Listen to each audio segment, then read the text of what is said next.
Jika kita tidak pernah mengizinkan anak-anak kita menghadapi saat-saat yang sulit, mereka tidak akan pernah menjadi cukup kuat untuk memberi pengaruh di tengah dunia yang sangat kejam ini. Selamat malam teman-teman semuanya, senang bisa ketemu lagi. Dan hari ini kita akan mendengar 3 sharing dari teman-teman kita, 3 buku yang sangat menarik. Ya, saya akan minta admin untuk share screen. Ya, ini adalah 3 buku yang akan dibahas hari ini: Kedewasaan Rohani, Sacred Parenting, kemudian Menghidupi Injil dan Menghidupi Hidup. Ya, ada 3 buku yang sangat menarik. Nanti akan dibawakan oleh teman-teman kita. Next. Ya, Kedewasaan Rohani akan dibawakan oleh Pak Kristanto. Penulis dari buku ini adalah Oswald Sanders.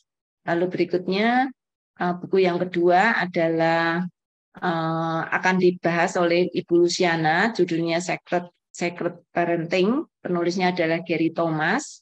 Berikutnya adalah Pak Bobi yang akan membawakan buku Menghidupi Injil dan Menginjili Hidup, ya, penulisnya dari Sen Sanjaya. Nah, teman-teman, aturan kita pada malam hari ini adalah ketika nanti 3 teman kita men-sharingkan buku ini masing-masing, teman-teman harus ikut menyimak dengan baik, lalu bertanya, nanti akan bertanya kepada para pembawa materi untuk masing-masing buku yang dipresentasikan. Nah, presentator atau pembawa materi akan membawakan dalam waktu 3 menit. Ya, jadi sharing bukunya ini sangat singkat sekali, 3 menit. Nanti kita akan punya cukup banyak waktu untuk bertanya tentang buku itu. Jadi walaupun cuma sedikit yang di-sharingkan, Bapak Ibu boleh mengupas lagi dengan memberi pertanyaan, sehingga pemateri akan menjelaskan lebih banyak dari buku itu, gitu ya. Nah, nanti teman-teman silakan memilih salah satu. Kalau kira-kira cukup banyak yang bertanya, mungkin teman-teman yang sudah bertanya mungkin harus memberi giliran kepada teman yang lain. Jadi kalau bisa jangan mendominasi pertanyaan, ya, supaya teman-teman yang lain bisa ikut ambil bagian. Nah, saya ingin teman-teman jangan pasif ketika mendengarkan ini. Ada 33 peserta yang hadir pada malam hari ini, sangat senang sekali. Jadi harapannya masing-masing buku nanti akan ditanyakan oleh cukup beberapa teman-teman, ya. Paling tidak ada, kalau 3 buku ini, kalau 33 orang bisa 10 orang bertanya nih masing-masing. Jadi kalau bisa ya satu giliran bertanya saja supaya teman-teman yang lain mendapat kesempatan. Dan saya ingin teman-teman yang sudah diberi kesempatan jangan sia-siakan kesempatan. Gunakan waktu untuk bertanya, gitu ya. Oke. Pak Kristanto, apakah sudah siap? Halo Pak Kristanto. Ya, bisa siap. cek suara dulu Pak. Iya, suaranya cukup keras ya Pak ya, supaya semua yang lain mendengar. Gitu? Oke, waktu Bapak adalah 3 menit. Bapak punya 3 atau 4 slide, ya. Jadi 1 slide masing-masing mungkin 1 menit Pak. Oke. Ya. Siap Pak Kristanto? Ya, waktu dimulai dari sekarang. Silakan Pak. Ya, halo, selamat malam teman-teman KWBS. Saya Kristanto Wibowo dari Gereja GKI Coyudan, Solo. Hari ini saya akan membahas tentang kedewasaan rohani, karyanya J. Oswald Sanders. Nah, di sini ada beberapa data-data. Next. Secara garis besar, kedewasaan rohaninya Oswald Sanders ini membahas tentang bagaimana Allah Tritunggal berinisiatif mendewasakan orang Kristen atau anak Allah. Lalu Allah Tritunggal yang aktif mendisiplin. Dibahas juga di sana cara mendisiplinnya, bagaimana waktu pendisiplinannya seberapa lama, dan lain sebagainya. Terus ada Allah Tritunggal yang memperlengkapi orang Kristen, baik itu dengan Roh Kudus, dengan kuasa, dengan berkat rohani. Lalu ada tujuan terakhir dari pendewasaan rohani ini, tujuan akhirnya adalah kepada menjadi serupa dengan Kristus. Juga pengerjaan Injil dalam dorongan Roh Kudus.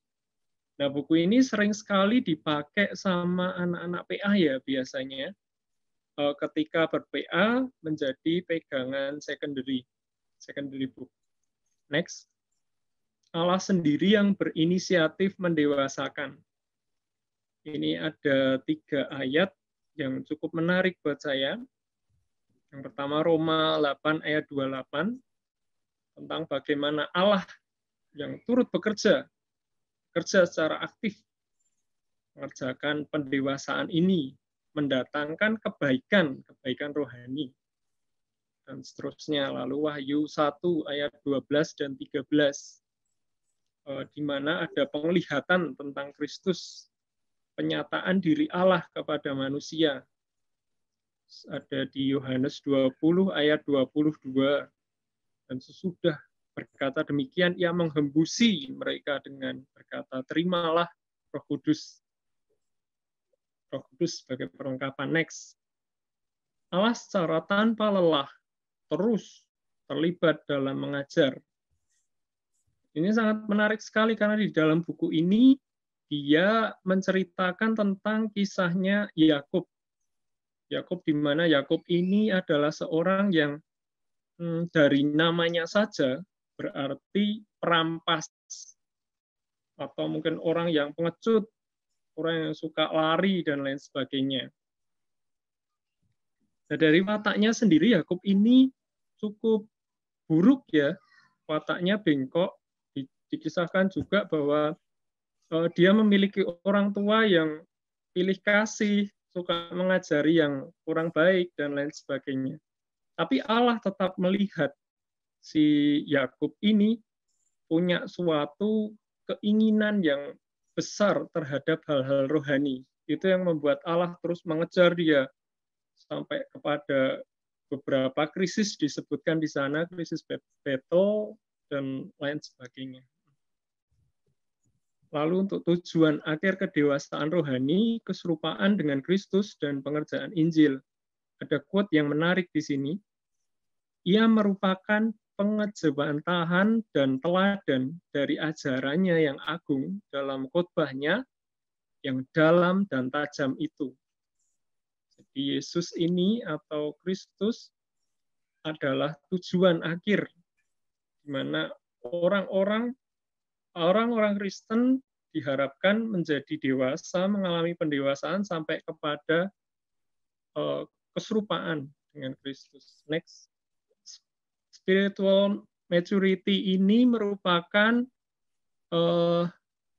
tulisan bahasa Inggrisnya ya. Jadi sebelum diterjemahkan dari kedewasaan rohani. Dan di sini ada beberapa buku lain dalam satu seri yang mungkin juga menarik juga.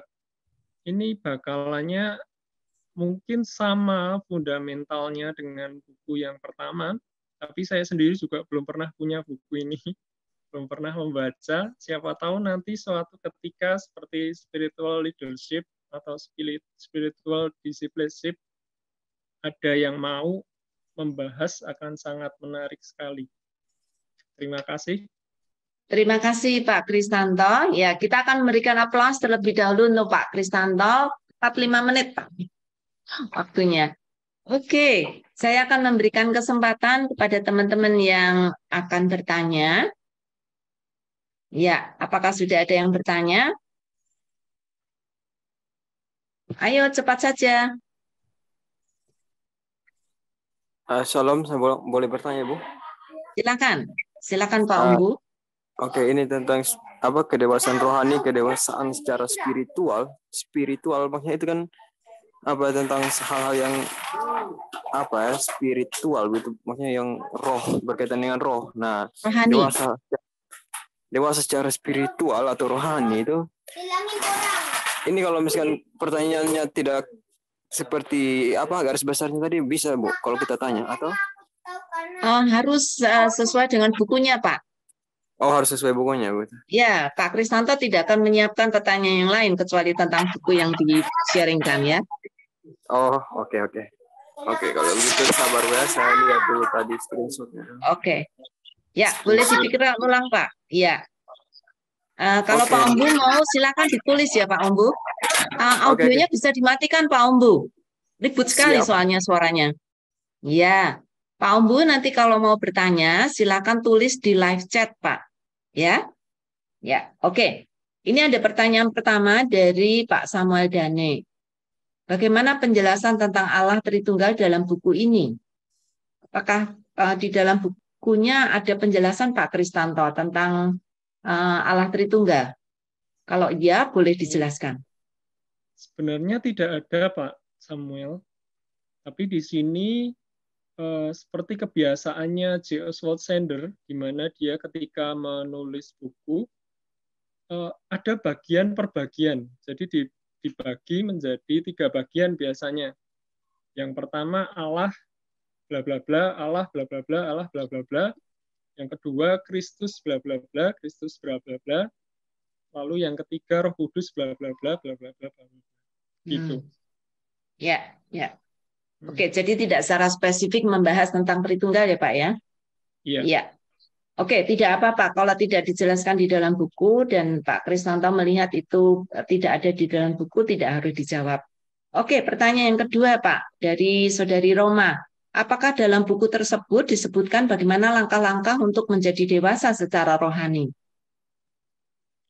Ada langkah-langkahnya, Pak? Tidak sepertinya ya. Oke. Tapi itu pelajaran yang fundamental dan sepertinya sedikit runtut di sana. Jadi hanya prinsip-prinsip aja yang disebutkan di sana ya, Pak ya?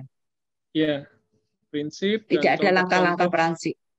Ya, tidak ada langkah-langkah praktisnya. Ya. Oke, tapi di dalam teorinya itu, di dalam prinsip-prinsipnya itu, ada nggak step-step untuk bertumbuh menjadi dewasa, Pak? Tidak disebut per step. Oke. Oke, Pak. Ya, ada pertanyaan lagi dari Ibu Lina.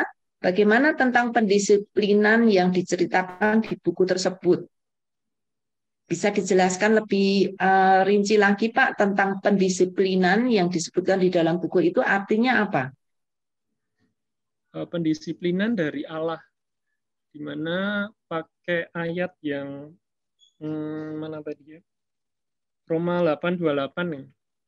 Yang Allah turut bekerja, bla bla bla, terus ada yang tidak selamanya petani itu membajak. Jadi ada tenggang waktunya sekian lama. Allah juga menentukan bahwa biji wijen hitam dan biji wijen putih itu pengolahannya berbeda, cara mengolahnya berbeda. Jenis disiplin untuk tiap-tiap orang itu juga berbeda. Dipilih Allah sesuai dengan orangnya. Seperti itu kurang lebih. Oke. Ya, itu ya Bu Lina, itu tentang pendisiplinan yang tadi disebutkan di dalam presentasinya Pak Kristanto ya. Kemudian dari Ibu Davida, apakah dalam buku dijelaskan tentang proses-proses pendewasaan yang Allah lakukan dalam hidup seseorang? Hampir mirip pertanyaannya dengan Saudari Roma. Jadi apakah ada dijelaskan dalam buku itu proses-proses pendewasaan yang Allah lakukan dalam hidup seseorang? Dia cenderung terpencar-pencar. Jadi misal ada ada bab di mana menjelaskan seseorang yang bertemu dengan Kristus. Dia mendapatkan suatu keuntungan dari pertemuan dengan Allah itu, pernyataan dengan Allah itu, dapat kuasa dan lain sebagainya. Terus di mana seseorang itu mendapat hembusan Roh Kudus, dia juga dapat tuntunan, terus ada pemeliharaannya Allah, ada ini. Nah, dari situ ada pendewasaannya. Tapi tidak dijelaskan secara step by step gitu loh pendewasaannya. Setelah ketemu Allah, terus baru bisa menjadi dewasa atau terus jadi memimpin dan lain sebagainya, tidak. Tidak ada. Oke. Ini ada pertanyaan juga dari Pak Samuel. Ini buku sudah tua, masih ada yang jual kah? Betul nih, saya waktu remaja saya baca buku ini, Pak. Dan itu buku yang cukup susah untuk anak remaja ya. Jadi saya nggak terlalu, waktu sesudah saya baca saya nggak terlalu ingat isinya gitu ya. Sama Bu, ini karena terkejut juga kan malam ini. Ini sudah lama sekali, nanti saya baca ulang lagi. Iya, itu buku kuno sekali memang. Betul, bukunya udah lama banget gitu. Dan agak kurang berkesan untuk saya gitu. Karena mungkin waktu itu masih remaja ya, sehingga mungkin isinya kurang praktis juga, sehingga saya juga nggak ingat isinya. Tapi iya, masih ada yang jual mestinya Pak, di tempat buku bekas mungkin. Di toko buku tapi masih ada, Bu. Masih ada ya? Pak siswa bisa ke Solo, masih ada tuh. Ini Pak Kristanto kan di Solo nih. Ya mudah-mudahan cetakannya lebih bagus, karena yang punya saya itu udah banyak lepas-lepas itu. Oh, kertasnya kuning, kertasnya kayak kertas koran, iya. Iya, kertasnya kertas koran yang dulu. Iya, oke. Ini ada pertanyaan dari Pak Ombu, Pak. Apakah buku ini cukup lengkap menggali kuasa roh dalam mendewasakan orang percaya?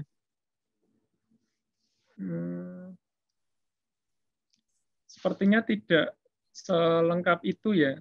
Kalau aku memperhatikan kuasa roh yang disebutkan di sini lebih kepada pemeteraian janji sama bahasa lidah. Oke. Ya. Saya lanjutkan dengan pertanyaan lain ya Pak ya. Karena ini beberapa pertanyaan Bapak jawabnya tidak terus nih. Jadi saya agak bingung juga.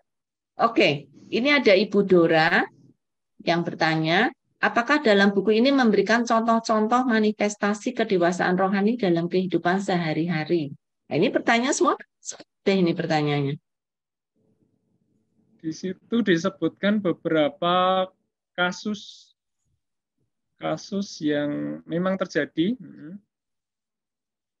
Misal saja menyebutkan tentang seorang yang bekerja di percetakan Alkitab bahasa asing. Itu suatu ketika tempat itu terbakar. Ketika terbakar, orang-orang yang ada di sana itu bukannya menjadi depresi atau stres, hasil kerjaku selama ini kok terbakar begitu saja. Melainkan mereka percaya sama kerjaannya Allah, bahwa Allah akan mendatangkan kebaikan. Dan yang pada akhirnya memang dari sana jadi banyak orang yang tahu tentang penerjemahan Alkitab tersebut. Terus banyak sekali orang-orang yang mau menyponsori pembuatan itu kembali. Gitu. Oke. Iya. Wah, ini masih banyak pertanyaan nih. Padahal waktunya sudah habis ini untuk waktu pertanyaan, tinggal 1 menit lagi. Ibu Julia Mawar bertanya, bagaimana buku ini menjelaskan maksud penulis? Apakah dengan memberikan pengalaman pribadi atau seperti renungan harian, atau tulisannya seperti buku pelajaran? Seperti buku pelajaran. Ya, makanya agak kurang menarik. Iya sih. Ada ayat, ada penjelasan, nanti ada contoh tokoh di Alkitab, terus kadang diberi kasus juga di keseharian, tapi tidak pernah menceritakan dirinya sendiri. Oke. Ya, oke. Pertanyaan berikutnya dari Pak Alex, apa yang dikatakan tentang pendisiplinan Rasul Paulus dalam buku ini?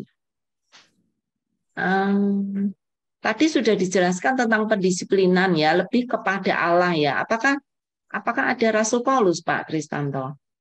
Ada, tapi saya agak lupa itu. Oke. Jadi lebih yang pendisiplinan Allah ya, Pak ya? Ya, oke. Ibu Marlena Wati, kedewasaan seperti apa yang dipaparkan oleh buku ini? kedewasaan. Iya, yang dimaksud dengan kedewasaan rohani dalam buku ini apa, Pak? Kedewasaan karakter, keserupaan dengan Kristus, lalu keinginan juga untuk penginjilan. Oke. Ya, jadi itu dua pokok tadi yang Bapak juga sudah jelaskan ya sebelumnya ya. Terakhir nih, Ibu Riana, waktu pendisiplinan untuk mengalami kedewasaan rohani didasarkan pada apa? Apakah dijelaskan dalam buku tersebut?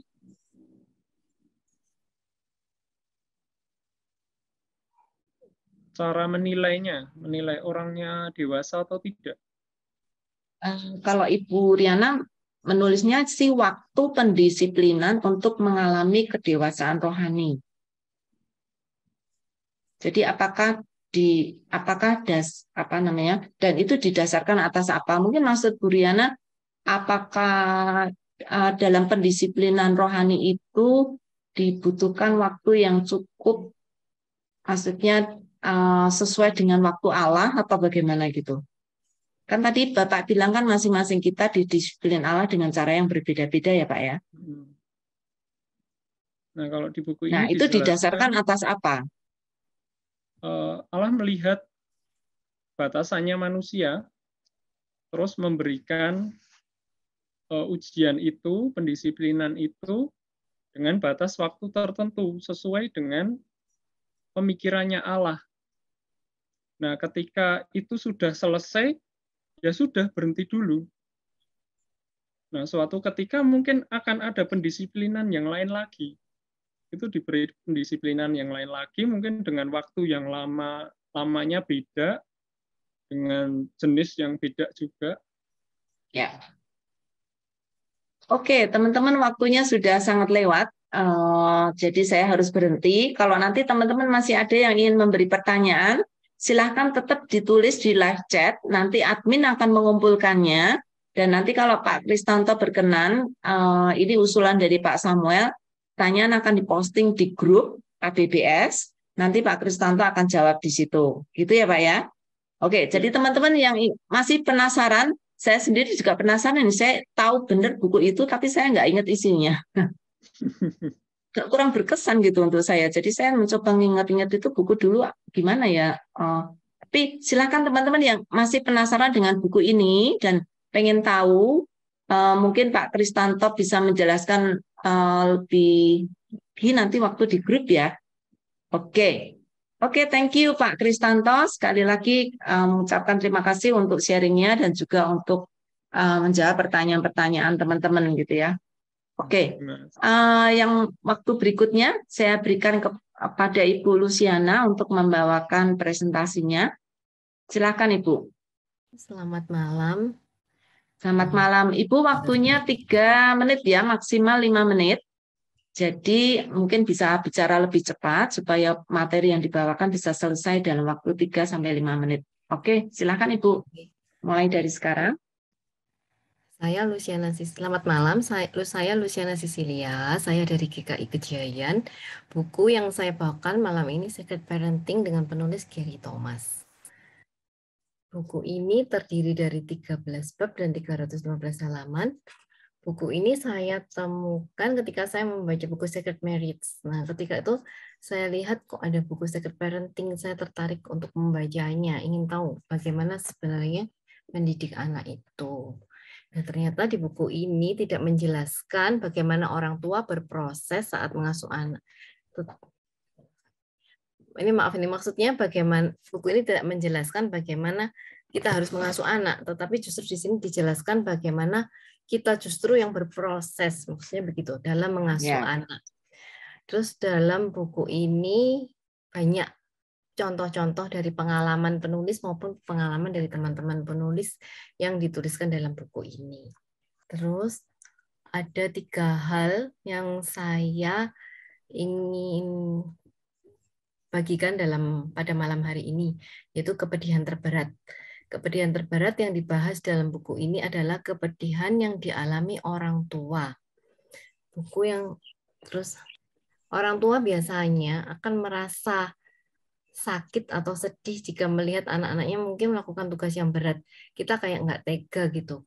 Dan juga anak-anak mungkin mengalami suatu, anak-anak menghadapi misalnya di alam bebas gitu, mereka melakukan aktivitas, kita kadang-kadang nggak rela khawatir, ada hal-hal kekhawatiran di dalam diri kita.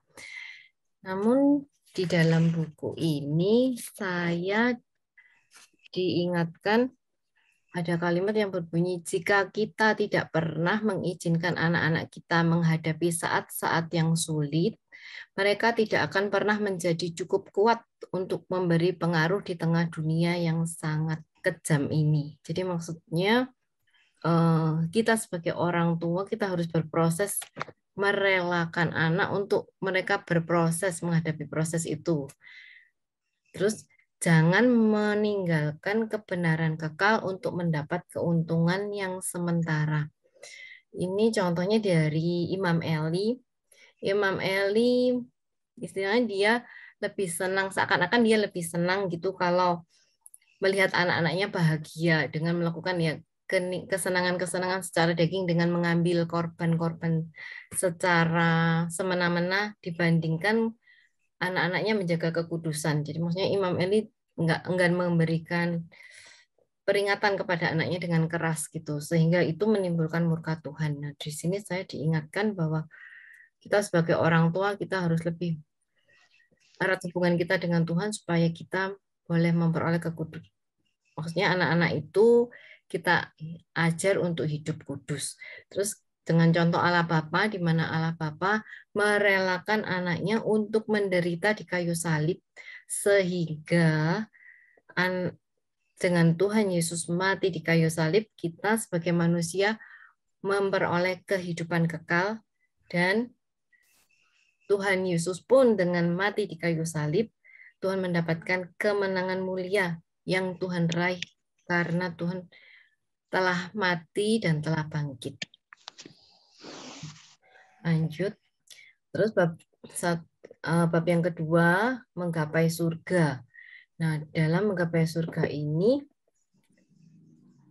kita diingatkan sebagai orang tua untuk menjalankan hidup dengan memiliki kerendahan hati dan mendengar Tuhan. Itu maksudnya supaya kita dapat menjalani hidup ini dengan mudah dan terhindar dari kesulitan-kesulitan yang tidak Tuhan kehendaki, yaitu dengan mendengar suara Tuhan. Karena Tuhan itu sudah tahu apa yang akan terjadi, dan kita hendaknya mempunyai waktu untuk mendengar Tuhan. Nah, biasakan untuk bertanya kepada Tuhan di dalam hal mendidik anak, supaya kita tidak merasa seakan-akan tahu. Dan karena sebenarnya kita juga sebagai manusia yang lemah, kita nggak ngerti apa yang kita lakukan itu benar atau salah. Nah, di Amos 3 ayat 7 itu dikatakan bahwa Tuhan akan memberitahukan apa yang akan terjadi kepada nabi-nabinya. Jadi maksudnya kita sebagai anak-anaknya pun sepertinya Tuhan akan memberikan peringatan kepada kita jika kita selalu dekat sama Tuhan, jadi kita terhindar dari hal-hal yang tidak seharusnya kita derita gitu. Selanjutnya, nah, dalam bab kasih yang menyala-nyala ini, Tuhan ingin agar kita menjadi indah. Kasih kita, supaya kasih Tuhan itu terpancar dalam kehidupan kita.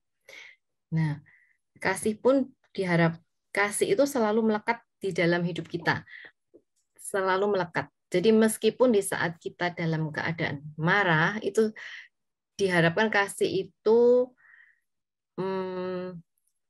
di dalam marah itu ada kasih. Jadi maksudnya di buku ini dijelaskan ada dua macam marah. Marah itu karena marah keinginan daging, itu mungkin karena emosi kita, karena kita udah capek, kita cenderung marah. Dan ada satu lagi marah yang maksudnya yang diizinkan Tuhan adalah marah yang didasarkan kasih, karena kita melihat ya, karena kita memang harus marah karena itu membahayakan maksudnya orang yang kita tegur itu. Jadi kita marah karena kita demi keselamatan orang lain, bukan karena emosi kita. Di buku itu dijelaskan seperti itu. Ibu masih lama ya? Waktunya ya, sudah kelewat. Udah selesai. Oke. Iya. Oke, ini mungkin Bapak Ibu tinggal langsung baca aja ya. Ya. Ya, nanti kalau mau bertanya tentang bagian ini boleh dimasukkan di dalam pertanyaan, ya. Memiliki hati yang terbuka saat ada proses dalam kehidupan anak. Belajar hidup berjalan dalam tuntunan Tuhan, meminta Roh Kudus agar memiliki kasih seperti Tuhan. Ya, next. Udah, terima kasih. Oh, sudah? Iya. Oke. Ya. Oke. Ibu sudah ada beberapa pertanyaan yang muncul, jadi Ibu silakan. Audi bisa nggak sih di spotlight? Mungkin akan lebih bagus kali ya. Oke. Ini ada Ibu Julia tanya, apakah di Bibli buku ini dijual juga, Bu? Ibu Luciana tahu nggak? Kalau nggak tahu nggak apa-apa. Saya nggak tahu ya? Saya nggak tahu di Bibli, tapi saya tahunya saya beli di mana ya waktu itu? Di Katalis, kan di Katalis itu pasti ada ya. gitu. Ya, di penerbit Gloria. Itu biasanya itu juga jual secara online. Kita bisa beli di situ. Iya. Ini Pak Samuel juga tanya, Bu, apakah bukunya itu day to day devotion? Jadi seperti renungan gitu, Bu. Renungan yang yang membahas hari per hari gitu? Oh, bukan. Enggak ya? Saya ini bukan renungan ya, buku ini terdiri 13 bab, jadi topik-topik sehari-hari yang topik panjang-panjang. Anak ya. Iya. Oke. Itu ya Pak Sis. Pertumbuhan kerohanian kita. Ya. Good, Bu. Oke, Pak Marganda tanya, apakah dalam buku ini menceritakan bagaimana cara kita menjadi orang tua, sebagai orang tua memiliki kepekaan akan suara Tuhan? Mohon penjelasannya. Di buku ini, gimana Pak Marganda? Maaf. Maksudnya, apakah buku ini menceritakan bagaimana cara kita sebagai orang tua memiliki kepekaan akan suara Tuhan? Oh, cara kita. Di buku ini sih tentang mendengarkan suara Tuhan, kita diingatkan. Diingatkan untuk kita itu selalu punya waktu untuk mendengarkan suara Tuhan. Jadi kita meluangkan waktu supaya kita bisa mendengarkan suara Tuhan. Terus dalam segala hal itu kita bertanya kepada Tuhan. Jadi jangan seakan-akan kita bukan mampu. Cara ya, betul. Gitu. Ya, bukan cara untuk kita bisa peka, tapi untuk kita selalu punya waktu dengan Tuhan sehingga kita bisa mendengar suara Tuhan gitu ya, Bu ya. Ya.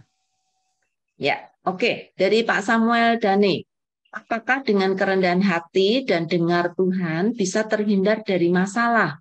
Bukankah masalah menjadi bagian yang harus dinikmati? Ya, maksud saya tadi kalau terhindar dari masalah tidak, karena kita justru dengan masalah itu kita berproses gitu. Maksud saya dengan masalah-masalah yang seharusnya nggak perlu terjadi. Hal-hal yang masalah itu udah banyak. Tadi kadang-kadang karena kesalahan kita itu masalah itu terjadi. Tapi kadang-kadang ada masalah yang diizinkan Tuhan. Nah, maksud saya di sini bukan masalah itu nggak ada sama sekali, bukan. Tapi masalah yang diizinkan Tuhan tetap terjadi. Tapi masalah karena kesalahan-kesalahan kita itu yang tidak perlu terjadi jika kita bertanya dengan Tuhan. Itu maksud saya. Ya, jadi kesalahan-kesalahan yang tidak Tuhan kehendaki gitu ya, Bu ya. Ya. Ya, oke. Pak Samuel bertanya, oh ya, apakah buku ini cocok untuk semua orang tua atau lebih mengena ke orang tua bagi orang tua yang punya anak kecil sampai remaja? Cocok untuk yang mana, Ibu? Menurut saya cocok untuk semua orang ya. Semua orang tua. Iya, semua orang tua. Karena di sini kita juga belajar bagaimana kita berinteraksi dengan anak, dan saat kita berinteraksi dengan anak itu justru kita yang bertumbuh gitu. Jadi di sini tidak mengajarkan bagaimana cara kita mendidik anak, tetapi dalam proses kita bertemu dengan anak itu kita harus belajar gimana Tuhan juga memandang kita sebagai anak dan Tuhan bersikap apa, dan kita harus istilahnya ya, belajar dari Tuhan, gimana Tuhan misalnya menghadapi dosa manusia, Tuhan selalu sabar untuk mengampuni. Nah, saat kita menghadapi anak-anak, kita juga harus memiliki hati yang selalu sabar dan siap mengampuni. Ya, itu salah satu contohnya seperti itu. Oke, ya. Pak Cornelius tanya, Ibu, perlu kepekaan mendengar. Kepekaan mendengar seperti apa? Apakah dijelaskan lebih detail di buku itu, Bu? secara detail sih nggak terlalu dijelaskan, cuman di sini diingatkan bahwa kita mendengar suara Tuhan, itu Tuhan berbicara melalui banyak hal, tidak selalu audible, kadang-kadang melalui ayat-ayat Alkitab, kadang-kadang juga mungkin melalui masalah. Jadi di saat kita menghadapi masalah, terus kita kan merenung, terus di saat kita merenung itu timbul seperti ide, nah itu bisa juga suara Tuhan yang berbicara di situ untuk kita menyelesaikan masalah itu. Juga saat kita mungkin berada di alam, jadi juga melalui ayat-ayat Alkitab mungkin yang kita baca. Jadi nggak terlalu mendetail gimana, bukan seperti buku yang kita baca yang di apa ya kemarin itu, yang experiencing God. Ya, experiencing God itu sangat sangat dalam di situ. Kalau ini enggak sih, enggak dalam. Oke. Iya, oke. Ini Pak Sony bertanya, Bu, apakah di buku ini diceritakan tentang konflik penulis dengan anaknya? Jadi apakah dia ada share pribadi tentang konflik yang dialami dengan anaknya, serta bagaimana menghadapinya? Konfliknya itu ada, tapi menurut saya nggak berat sih. Maksudnya ya hambatan-hambatan kita sebagai orang tua kan kadang-kadang menghadapi anak itu ada kesulitan-kesulitannya. Tetapi di dalam saat kita menghadapi kesulitan yang kita hadapi saat bertemu dengan anak, itu kita dibawa. Jadi di sini bukan caranya untuk menghadapi anak, tetapi bagaimana kita menghadapi diri kita sendiri saat kita menghadapi konflik dan kita bertumbuh melalui masalah itu. Jadi sebenarnya ke arah itu. Jadi kita bertumbuh. Bukan gimana kita mengatasi konflik itu sih yang dibahas gitu. Iya, kayaknya teman-teman inginnya mendapatkan yang itu gitu. Iya, jadi memaksa pertanyaan untuk menceritakan tentang yang diinginkan gitu. Iya. Oke, saya mengerti, Bu. Jadi ini buku untuk orang tua ya. Orang tua bagaimana dia berproses, bagaimana mendidik anak, dan melalui itu dia bertumbuh ya. Oke, ini tinggal 2 menit nih. Jadi saya akan cepat saja, Ibu. Apakah di dalam buku ini juga dibahas tentang anak berkebutuhan khusus? Jadi ini dipaksa lagi nih untuk bicarakan tentang anak nih. Ini tentang orang tua. Iya. Jadi anak berkebutuhan khusus. Jadi gini, sebenarnya ya kalau dari buku ini juga dianggap gini, seandainya kita juga punya anak berkebutuhan khusus, itu pasti Tuhan punya maksud dalam hidup kita. Tuhan ingin mendewasakan kerohanian kita. Dan sudut pandang itu yang dibahas di buku ini. Bagaimana kita berproses melalui situasi. Ya, tapi tidak bagaimana melayani anak yang berkebutuhan khusus ya, Bu ya. Oke, dari Pak, itu tadi dari Pak Cornelius ya. Dari Pak David Tobias, saya belum pernah baca seri Secret yang banyak ya. Buku Secret kan memang banyak sekali serinya. Berdasarkan pemahaman Ibu setelah membaca buku tersebut, apa yang dimaksud dengan istilah secret parenting itu? Pertanyaannya sulit. Secret parenting. Ya, Tuhan itu memberikan perintah kepada kita untuk beranak. Maksudnya mempunyai anak dan bertambah banyak. Nah, tetapi di dalam proses Tuhan memberi perintah, tapi Tuhan tidak sekedar memberi perintah dan membiarkan kita, tapi Tuhan justru ingin memproses kita di saat kita memiliki anak itu. Jadi Tuhan juga memelihara anak itu, tapi Tuhan juga berproses memelihara kita dan Tuhan menolong pertumbuhan kita semakin bertumbuh. Ya, di samping kita harus membantu mendewasakan kerohanian anak, Tuhan tetap berperan terus dalam kehidupan kita sehingga kita semakin dewasa dan bertumbuh. Seperti itu, kira-kira. Oke. Iya, ini ada pertanyaan juga dari Saudara Mei, dari Pak Suratman, dari Alexander. Tapi saya pilihkan satu saja ya. Saya memilih pertanyaan dari Pak Suratman karena ini lebih dekat dengan apa yang Ibu tadi sampaikan. Bagaimana mengatasi kepedihan terberat antara membiarkan anak dan menolong anak menghadapi proses hidup. Jadi kepedihan terberat dari orang tua yang mana gitu? Apakah membiarkan anak untuk menghadapi masalah hidup atau lebih menolong anak untuk bisa melewati masalah? Kepedihan terberat menurut saya saat mendampingi anak dia menghadapi proses itu. Ya, jadi saat kita mendampingi anak menghadapi proses itu kadang-kadang kita juga harus istilahnya membiarkan anak dalam pengertian biar dia berproses semakin kuat gitu. Nah, itu merupakan hati yang pedih di orang tua karena harus istilahnya menegakan anak untuk menghadapi masalah-masalah sulit gitu. Karena kadang-kadang memang harus dibiarkan karena biar mereka kuat gitu. Kalau kita tolong, jadi dia kurang ya istilahnya kurang bukan kurang keterampilan juga ya, maksudnya kurang terampil. Ya. Iya. Kurang bisa mengatasi masalah karena ditolong terus sama orang tua ya, Bu ya. Jadi kurang pengalaman juga, terus nanti kurang nanggup gitu. Seperti itu. Ya, menarik Bu buku ini. Nah, ini ada pertanyaan dari Pak Alex. Ini pertanyaan ya sama tadi. Ini buku bukan untuk bagaimana menolong anak, tapi bagaimana orang tua menghadapi bukan hanya kesedihan ya. Ya, tapi bagaimana dia berproses di dalam mendidik anak-anaknya sehingga dia sendiri itu bertumbuh gitu ya. Iya, waktu sudah habis teman-teman. Jadi teman-teman yang tadi sudah menuliskan pertanyaan yang belum sempat terjawab, nanti akan tolong admin akan diposting di klub baca buku di grup. Nanti Ibu Luciana silakan tolong untuk bisa melihat pertanyaan tersebut dan nanti boleh dijawab ya Bu ya. Ya, oke. Sekali lagi kita akan memberikan aplaus kepada Ibu Luciana. Terima kasih. Ya, terima kasih banyak untuk sharingnya, juga untuk pertanyaan, jawaban dari pertanyaan. Ya, terima kasih banyak. Oke, waktu selanjutnya adalah kepada Pak Bobi. Ya, Pak Bobi akan men-sharingkan tentang buku yang menghidupi Injil dan menginjili hidup. Bapak, waktunya adalah maksimal 5 menit ya Pak ya. Lalu pertanyaan akan 10 menit. Jadi saya akan ngepasin ini 20.08. Silakan Pak, waktu untuk Bapak. Siap, terima kasih. Selamat malam Bapak Ibu semua, rekan-rekan KPPS.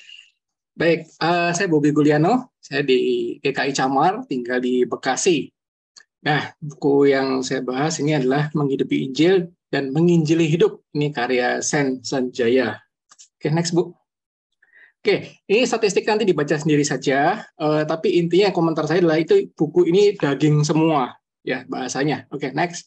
Nah, ada yang menarik di buku ini, yang saya setelah membaca, adalah buku ini selalu setiap babnya diakhiri dengan 2 pertanyaan. Mirip ya sama kelas-kelas Sabda MLC pada umumnya ya, 2 pertanyaan per hari. Nah ini, 1 bab 2 pertanyaan. Dan 1 bab itu setiap pasti ada quotes, ya quotes mengintisari dari bab itu. Ini cukup membantu. Hafalin quotes-nya kurang lebih bisa jadi jembatan keledai untuk kita kurang lebih tahu ya ini bahas apa gitu ya. Terus buku ini juga unik. Padahal waktu saya nemu itu dari Instagram. Dari Instagram kok ada yang lewat. Saya lewat tapi kok kayaknya tertarik juga gitu, balik lagi. Akhirnya sampai dibeli. Tapi ternyata buku ini unik. Ini nggak harus dibaca kayak buku umumnya dari halaman 1 sampai selesai gitu ya. Ya syukur-syukur kebaca nggak apa-apa. Tapi sebenarnya mau ke tengah bisa, mau dari sini bisa, atau dari belakang bisa. Tapi karena buku ini ada 12 bab yang esensi Injil dan bab sisanya adalah implementasi Injil, memang sebaiknya dari awal sampai akhir. Tapi tidak harus menjadi kewajiban. Next, Bu. Nah, ini yang agak unik. Saya nggak tahu Pak Sen Sanjaya penulis buku ini apakah sengaja, apa tidak, tapi saya rasa tidak sengaja, tapi ini merupakan katanya memang Roh Kudus yang bekerja di Pak Sen selama menulis buku ini. Ini lucu. Bab 1 itu adalah dunia tak berjendela. Dia ambil pengkhotbah. Jadi mengenai kesia-siaan. Segala sesuatu di bawah mata ini sia-sia, terus ngapain kita ngerja, ngapain kita harus kaya, toh mati juga nggak dibawa, semuanya sia-sia gitu. Kayaknya fatality banget gitu ya. Tapi akan diberikan solusinya bahwa solusinya di atas matahari gitu ya. Jangan bukan di bawah matahari, tapi di atas matahari berfokus pada Tuhan. Tapi itu bab 1. Terus saya cek lagi bab terakhir. Bab terakhir itu adalah hidup penuh dengan resiko. Waktu saya baca bab terakhir itu hidup penuh dengan resiko itu normal. Kenapa? Konsekuensi kita menghidupi Injil dan menginjil orang lain. Maka pasti ada gesekan, pasti ada pergumulan, pasti ada sedih, ada sukacita. Itu hidup itu dengan resiko itu adalah satu yang normal. Itu di akhir. Saya penasaran lagi. Sebentar. Kalau diawali dengan kesia-siaan, diakhiri bahwa setelah menghidupi Injil ini ternyata hidup dengan resiko, penuh resiko dengan saat kita menghidupi Injil, tengahnya apa ya? 52 dibagi 2 kan 26. Ini matematika pinggiran ya. Ternyata menarik di sini adalah melangkah seirama dengan Injil. Jadi seakan-akan, ini persepsi saya, monggo kalau punya persepsi lain. Selama saya mencoba membacanya, oh ternyata kayaknya ada benang merah yang lucu ini. Jadi di awal, di tengah, dan di akhir.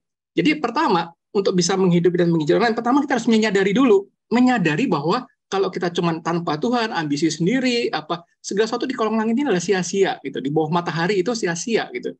Nah, kenapa? Karena nggak ada Tuhan, kita mau sendiri. Tapi kalau kita mau belajar melangkah bersama Injil, di situ akan dibahas mengenai Roh Kudus, hidup dengan Roh Kudus, menaati Injil, belajar mengatakan proses itu akan terjadi sampai muncul kedewasaan di mana hidup penuh resiko itu kita anggap normal. Kita nggak lagi takut, gampang nyerah atau mundur, atau itu ada satu yang normal. Ya itu dewasa yang menghidupi Injil gitu dan menjadi oke, next. Nah, ini adalah contoh quotes yang lumayan cukup menggugah. Jadi buku ini kalimatnya sederhana, simple, foolproof, bahasa paling sederhana, orang baca aja awam mengerti. Tapi ada quotes-quotes yang cukup provokatif yang bahkan mahasiswa teologi pun bisa berpikir. Next. Nah, implikasinya adalah memang menambah pandangan dan komitmen saya terhadap Injil. Oh, ternyata nggak susah-susah banget kok, ada contoh-contoh implikatif yang saya bisa merenungkan, karena 2 pertanyaan per hari itu semua tentang kita suruh merenungkan gitu ya. Jadi juga mengkaji kembali prioritas dalam hidup saya gimana ya. Terus kerinduan lagi bahwa untuk menghidupi, benar-benar menghidupi Injil gitu ya. Kadang-kadang kita menghidupi kayak gimana sih? Nah, di buku ini tuh banyak contoh-contoh yang bahasa simple, sederhana, masalah yang sehari-hari. Seperti itu. Next, pertanyaan udah terakhir nih. Ya, terima kasih. 3 menit habis waktu saya. Silahkan. Oke, ini ada pertanyaan dari Roma. Siap ya Pak Bobi? Apakah dijelaskan dalam buku itu bagaimana contoh praktis untuk menghidupi Injil? Ya, contoh praktisnya banyak banget. Justru ini praktis semua. Dari bab 13 sampai 52 itu praktis banget. Contohnya, bagaimana menghadapi orang bermuka 2 dan menghindari kita bermuka 2 di kantor. Itu praktis banget. Gitu. Terus juga di bab 39, bagaimana hidup produktif tanpa kehilangan napas, tanpa kecapean, tanpa burnout. Tapi dari sudut pandang Injilnya masukin di situ. Itu sangat praktis. Jadi ini bahasanya sangat praktis sekali. Banyak sekali bab yang hampir semuanya sebenarnya praktis. Emang dibuat bukan sebagai buku teologis, tapi buku praktis untuk sehari-hari. Itu, Bu Yulia, jawabannya. Oke. Ayo dibaca, biar ngerti. Ini mempromosikan dapat berapa persen, Pak Bobi? Waduh, saya enggak. Oke. Bercanda, Pak. Just joking. Iya. Ini ada pertanyaan dari Bu Lili, Pak. Karena buku ini bersifat renungan, apakah memang renungan? Saya terlewat kalau memang itu renungan. Karena buku ini bersifat renungan, apakah sebaiknya dibaca sehari satu bab atau bisa diselesaikan dengan cepat dalam beberapa hari? Karena ini ada banyak banget ya babnya ya. Betul, 52 bab. Jadi bisa berapa hari ini? Bisa 2 bulan. Oke. Di pengantar buku ini ditulis sesuai kecepatan masing-masing. Bisa aja kebut 1 hari selesai semua. Tapi apa ia dapat esensinya? Saya ingat loh, 1 bab itu ada 2 pertanyaan refleksi, merenungkan. Contohnya ya, saya ambil sampel random aja ya, bab 21. Bab 21 itu bagaimana Injil mengubah orang skeptis, sinis, dan apatis. Pertanyaannya gini, nomor 1. Saya orang yang sudah begini dari dulu. Kalimat tersebut seringkali kita lontarkan saat kita mencoba bela diri. Tapi kalau Injil benar-benar adalah kekuatan Allah yang menyelamatkan, maka tentu sifat dasar kita tidak sepadan dengan Injil yang juga dapat diubahkan. Apakah sifat dasar Anda ada yang sulit sekali diubahkan oleh Injil? Nah, ini kan merenung itu. Kalau babat cepat bisa, tapi sayang renungannya, karena ini bab itu berharga sekali. Jadi saya rekomendasikan 1 bab mungkin 1 hari setidaknya, atau mungkin 1 bab bisa 2 hari kalau mau benar-benar menggali gitu. Thank you. Itu ya. Atau seminggu 1 kali, jadi 1 tahun baru selesai, Pak. 52 kan? Kelamaan sih itu ya. Iya, betul. Iya. Oke, Pak. Ini dari Pak Marganda. Banyak orang berpandangan bahwa bagaimana menghidupi Injil kalau menghidupi hidup sendiri saja masih sulit. Apakah buku ini menjelaskan bagaimana supaya sekalipun sulit menghidupi hidup, tapi bisa menghidupi Injil juga? Beli bukunya, Pak. beli bukunya, dibaca, nanti pandangannya akan berubah bahwa hidup itu tidak sesulit mungkin yang kita bayangkan. Ini bukunya membuka paradigma saya juga bahwa banyak provokatif gitu, yang memprovokatif pikiran. Oh, ternyata yang saya pikirkan nggak gini, ternyata sudut pandang lain gitu. Nah, kalau kita menganggap hidup kita kok sulit gitu, coba direnungkan, ya, direnungkan 2 pertanyaan per bab. Itu nanti setelah membaca pasti ada perubahan, dijamin deh. Saya juga mengalami perubahan paradigma. Jadi mungkin kadar kesulitannya akan berubah. Mudah-mudahan membuat tidak sulit, tapi malah menantang. Karena di akhir bab itu, ingat tadi saya presentasikan, hidup penuh resiko adalah normal. Nah, itu. Jadi itu sangat membantu sudut pandang kita mengarahkan sesuai dengan Injil. Gitu, Bu. Iya, Pak. Jadi harus baca sendiri ya, Pak ya. Oke, ini dari Bu Dora, Pak. Sepertinya bukunya menarik sekali. Apa bisa ceritakan satu contoh aplikasi menghidupi Injil yang terdapat dalam buku ini, Pak? Semua pengen tahu nih aplikasinya apa nih. Oke, saya coba satu bab yang cukup. Kasih contoh yang lain lagi, Pak. Ya, yang nampol. Ini contoh Injil dalam kemacetan. Ya, bab 37.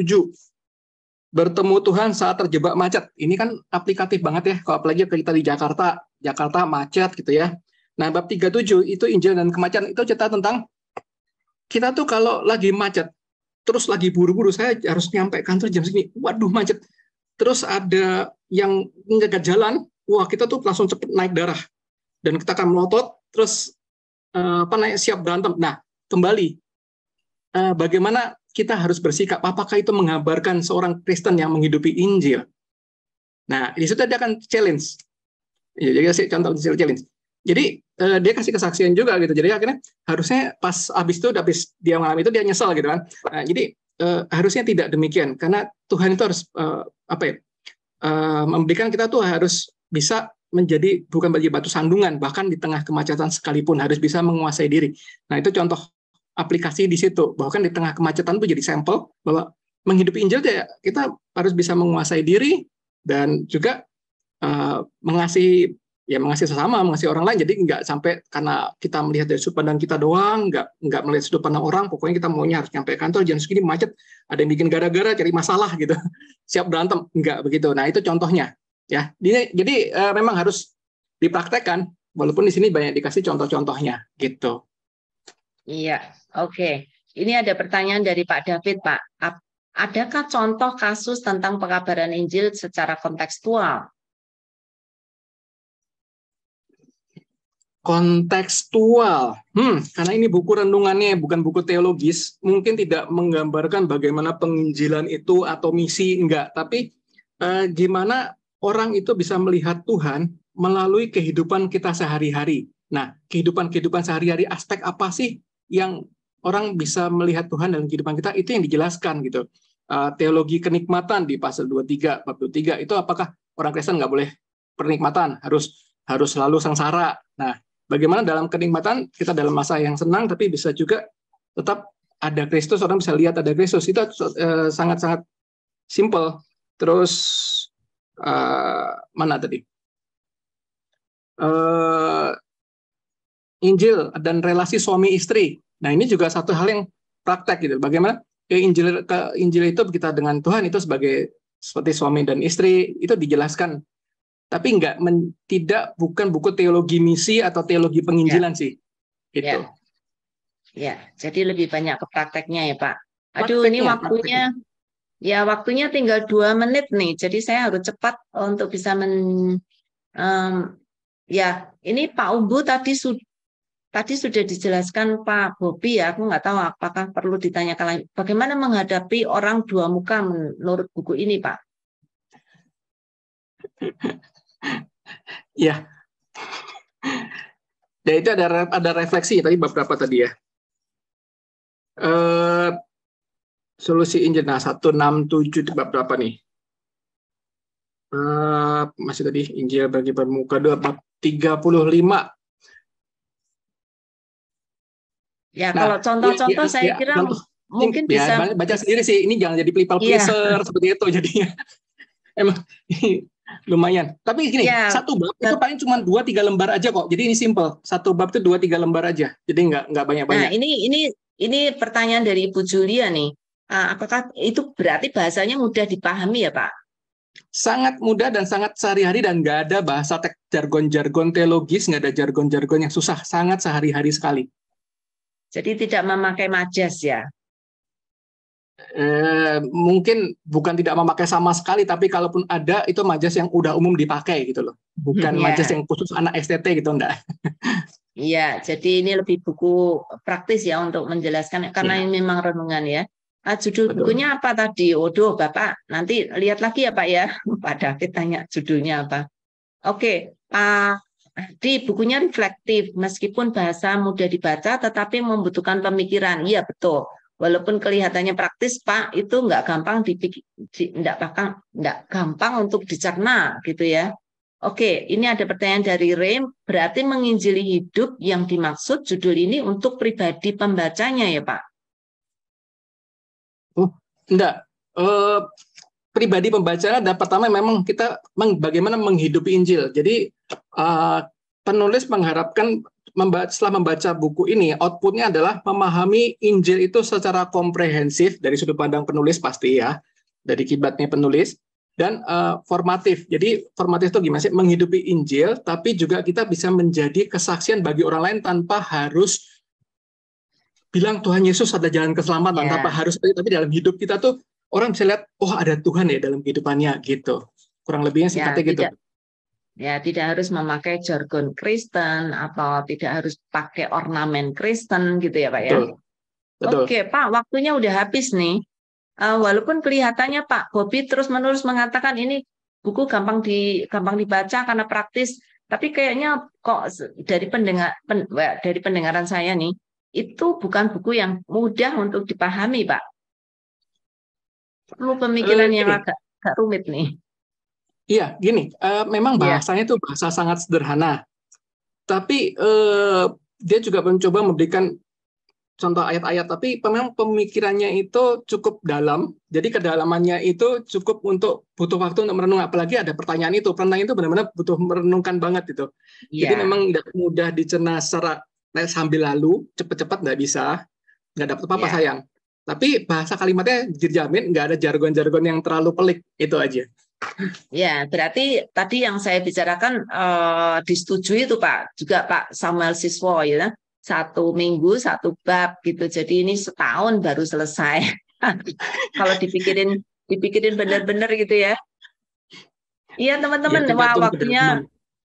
Iya, terima kasih sekali lagi, kita beri aplaus untuk Pak Bobi yang sudah menyelesaikan presentasinya dan juga menjawab pertanyaan teman-teman.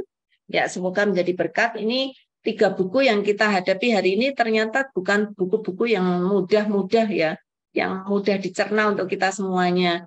Tapi ya bersyukur kita mendapat cuplikan-cuplikannya, tapi sekali lagi Bapak Ibu mungkin harus membaca bukunya, sehingga ya saran dari Pak Bobi dan juga pasti dari presentasi yang lain juga mungkin kalau mau lebih jelas ya baca bukunya sendiri gitu ya.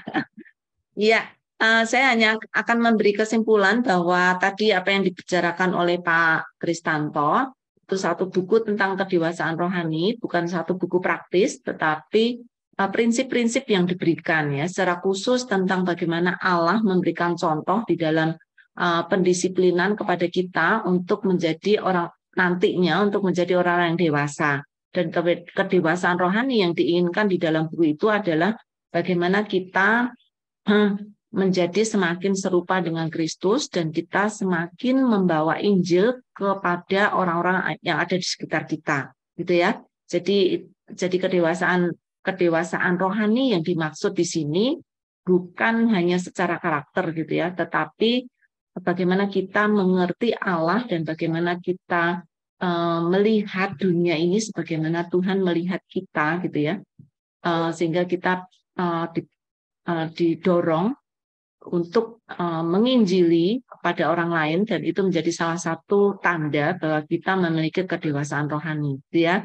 Kemudian Ibu Luciana juga membawakan satu buku yang cukup menarik, terkhusus untuk para orang tua, yang ingin menjadi orang tua yang tegar gitu ya, dengan bersandar kepada Tuhan, dengan dekat dengan Tuhan, supaya ketika kita mendidik anak-anak kita bukan hanya sekedar tahu bagaimana mendidik, tapi kita sendiri bisa mengikuti proses di mana Tuhan mengajarkan kita melalui kepedihan, melalui masalah yang dihadapi anak-anak, supaya kita bisa semakin dewasa. Jadi menjadi orang tua tujuannya bukan untuk menolong anak dewasa saja ya ternyata, tetapi terlebih juga melalui kita mendewasakan anak-anak, kita sendiri harus ikut bertumbuh.